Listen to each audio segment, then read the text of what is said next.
All right. We are online. We are connected. Lovely, lovely. Wait for a few more people to show up before we get going.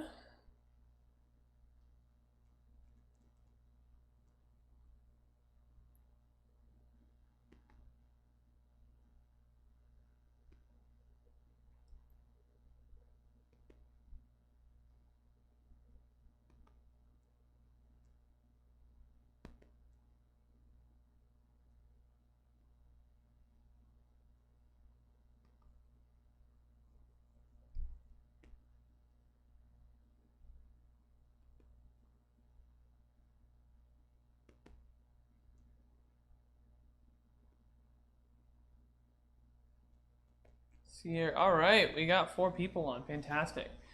Yeah, well, as we know, Texas legislature and just passed a heartbeat bill. It was signed into law by Governor Abbott, and that's problematic. It's not a good thing, just straight up. So I do want to talk today about abortion. Um, so it's it's not terror. This is not actually as complex as we might think that it is.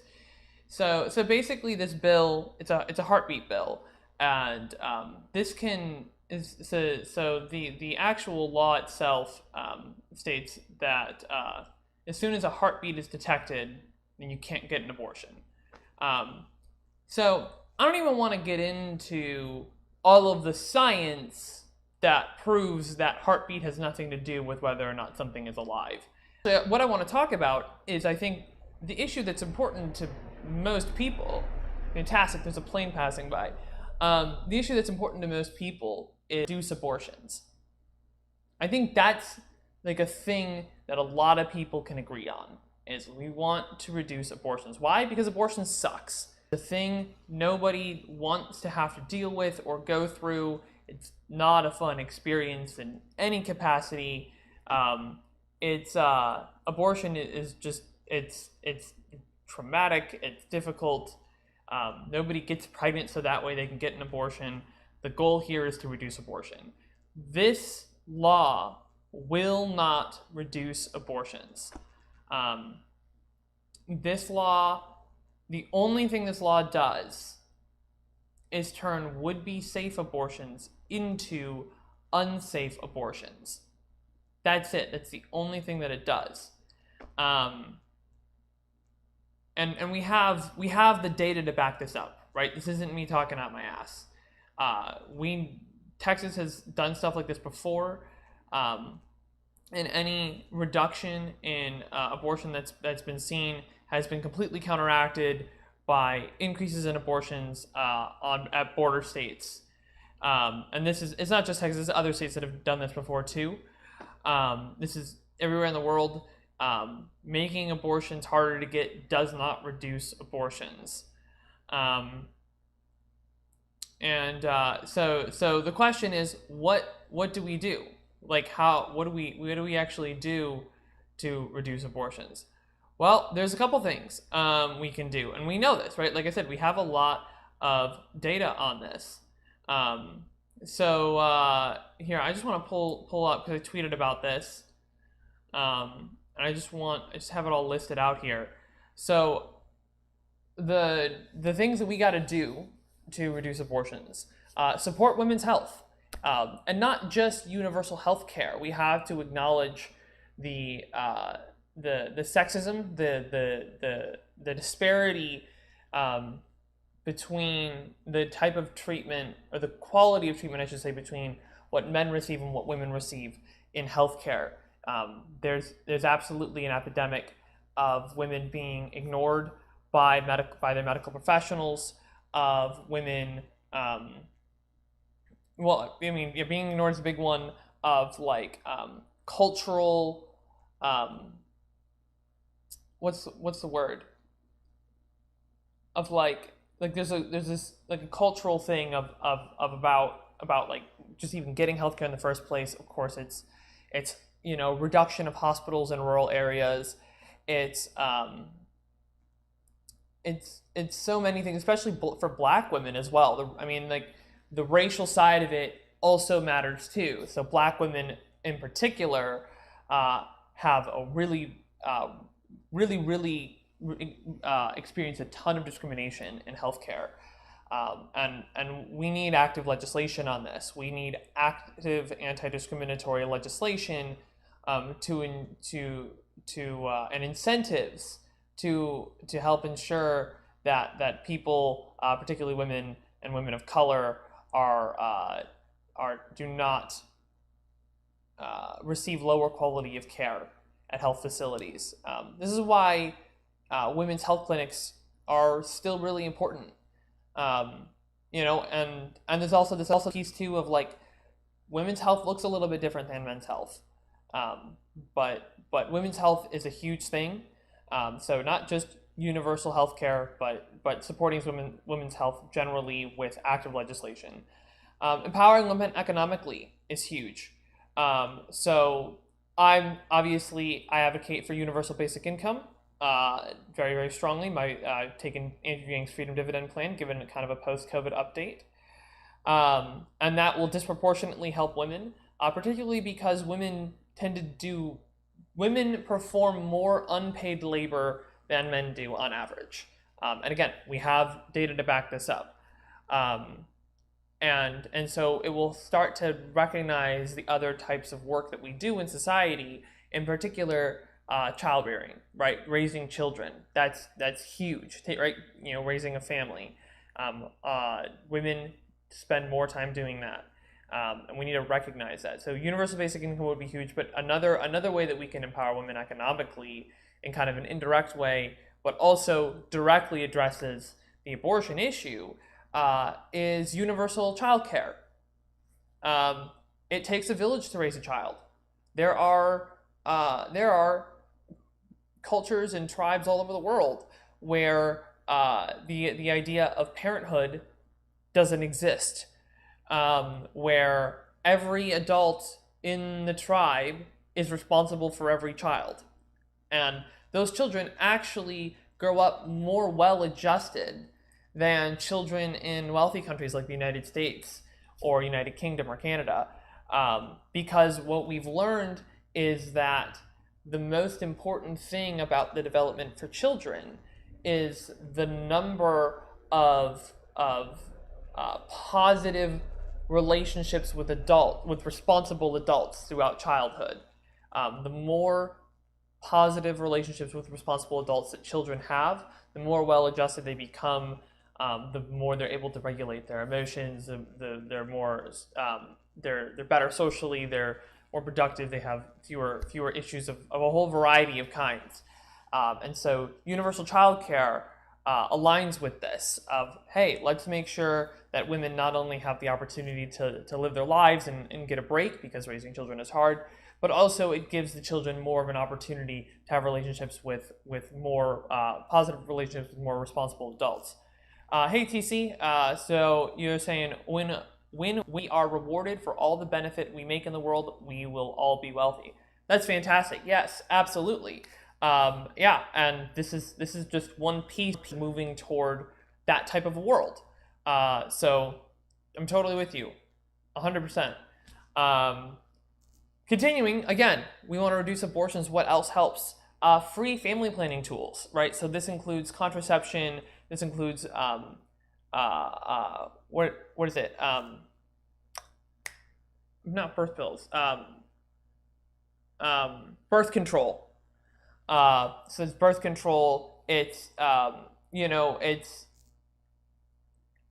it's basically there's a lot of things you could classify under that. It kind of goes to the next point that I was actually going to make, which is education. Education is absolutely a tool, but educating everyone, not just women, but women and men, everyone, boys, girls, everybody, about sex and about relationships. Raising a child by yourself is really, really difficult. And look, it's going to happen, and some people choose to be single parents, and that's fantastic. I want to empower those folks. I still want to give them all the support. But as I was saying before, we know that the data is clear that the more positive relationships that children have with responsible adults, the more well-adjusted they are. And so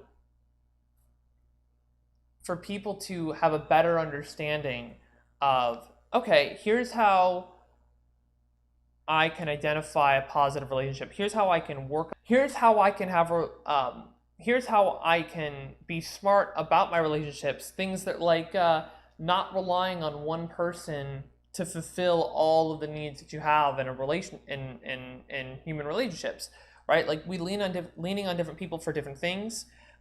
Things like co-parenting, but also, like I said, educating about sex so people understand.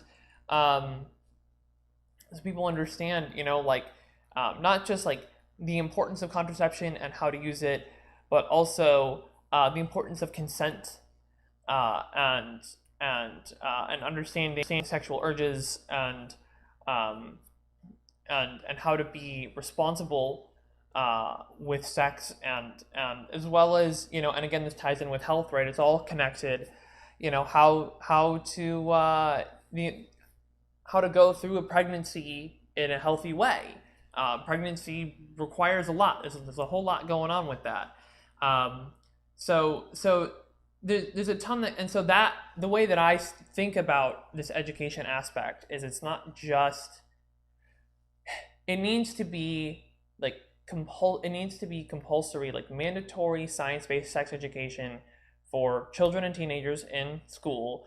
But also, we need to provide free education about sex and relationships for adults as well. I think it's ridiculous that we charge money for education, but it can't just be focused on the children, because there are a lot of adults who have missed this stuff throughout their own education, and we need to kind of almost retroactively educate the populace. And education doesn't end at 18 or 22 or 25.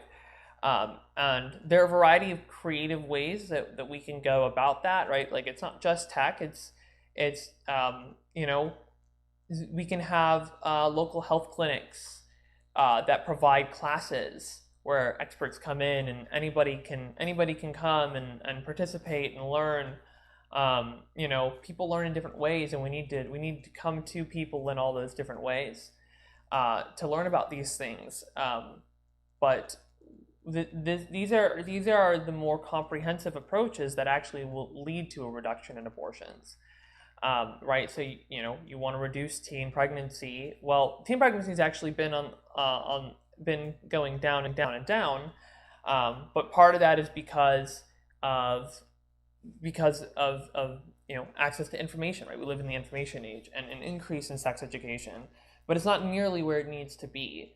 So on this issue of abortion, it's the whole thing for me just comes down to, look, we're all on the same page about this. We all want to reduce abortions, and we have the data that shows how to make that work.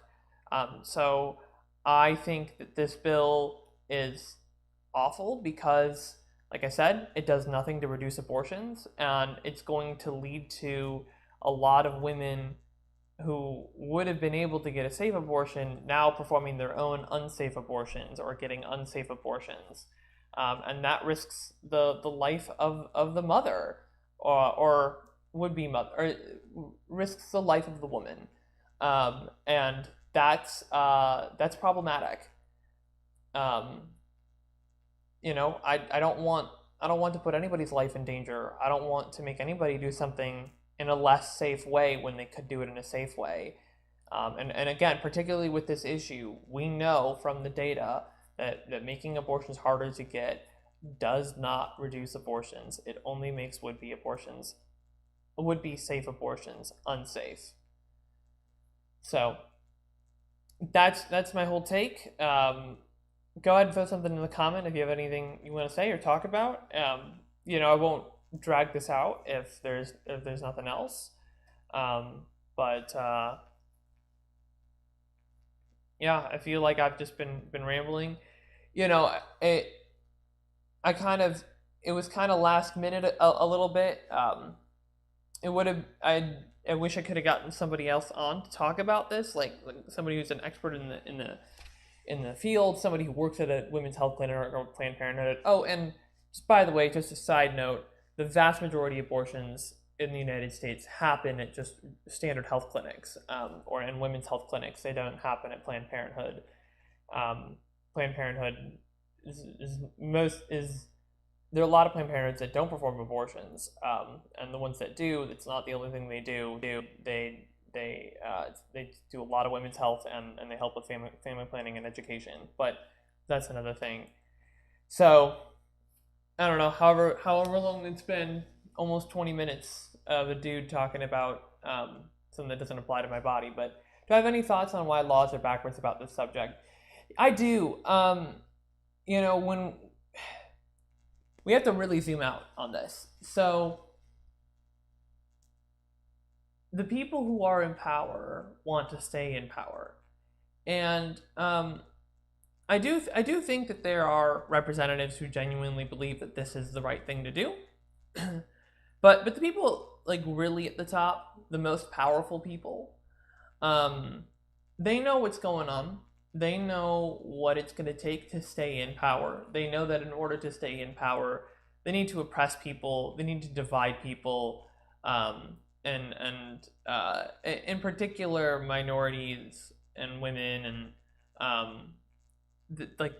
it's an effective tactic, right? It's the rules of ruling. It's the rules of power, and so things like heartbeat bills, they oppress women and minorities, and it's like if you don't have time,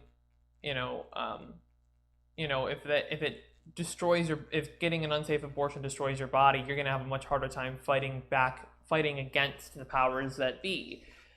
If you don't economically empower people, then they're going to be spending all their time just trying to get food on the table. They're not really going to be able to fight back. And so this is how those folks stay in power, and they spread the rhetoric, they come up with these narratives, and then they take advantage of all of those people who are in economic disparity, who are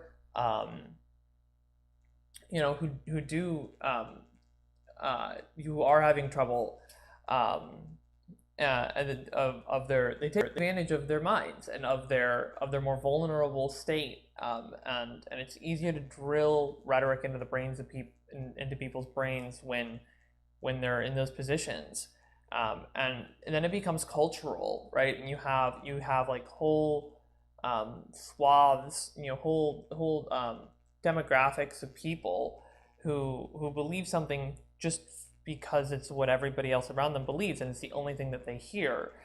And then so you get these kind of entrenched things, you get these entrenched concepts, regardless of whether or not they make sense, and so or they're accurate or whatever it is. And so you can again, this is how you use power to stay in power. So like I said, I believe that there are a lot of people in power, there are a lot of representatives who do believe this is the right thing to do, but I think that they think that because they're part of that demographic of people who have been subject to this rhetoric that was originated by people in power. Do you want any news on the reapportion process? There's no news on that, on the redistricting. The seats have been apportioned, but the redistricting, we're not going to have any data to work with until mid-August, and we're not going to have the full data set until the end of September. So we're still a ways away from that. So yeah, it's still going to be well-to-my districts ready. Okay, well, that's all I've got. So I appreciate you stop by and watching. Thanks, TC. But I'm going to go ahead and end the stream today. I'm not going to drag it on super long, especially with that.